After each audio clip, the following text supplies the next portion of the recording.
सुबह का अपडेट नहीं देखा है तो पहले उसको जाकर देखिए, उसके बाद इस वीडियो को देखिएगा।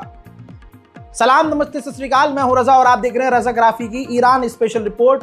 ये मैं आपको दूसरा अपडेट दे रहा हूं, पहला वाला पहले ही पोस्ट कर चुका हूं, जाकर देख लीजिएगा। दोस्तों, बहुत बड़ी बात है जिसको अमेरिका ने छुपाया है, वो मैं आपको बताने आया हूं।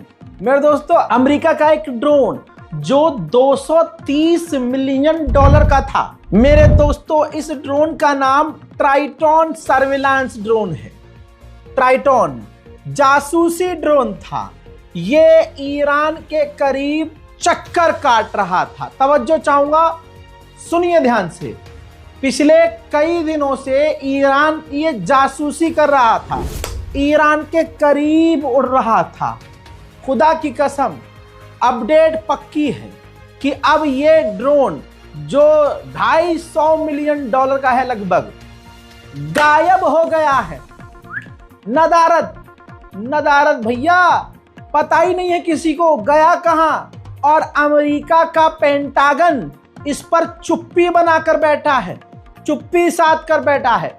पत्रकार अगर कुछ पूछ भी रहे हैं इस बारे में तो पेंटागन जवाब नहीं दे रहा है। सबसे बड़ा अपडेट, ईरान के खिलाफ जासूसी ड्रोन, अमेरिका का एडवांस ड्रोन गायब। मैं ये क्यों कह रहा हूं कि बातचीत फेल है? क्योंकि अमेरिका कुछ और कह रहा है, ईरान कुछ और कह रहा है। ट्रंप ने अपने मुंह से कहा कि बातचीत चल रही है लेकिन मैं खुश नहीं हूं, ठीक। लेकिन इधर ईरान के विदेश मंत्री ने कहा कि काफी अच्छी बात रही है, काफी पॉजिटिव बात रही है, काफी आगे और बातें होना बाकी हैं और कई चीजों पर अभी और बातें होना जरूरी है।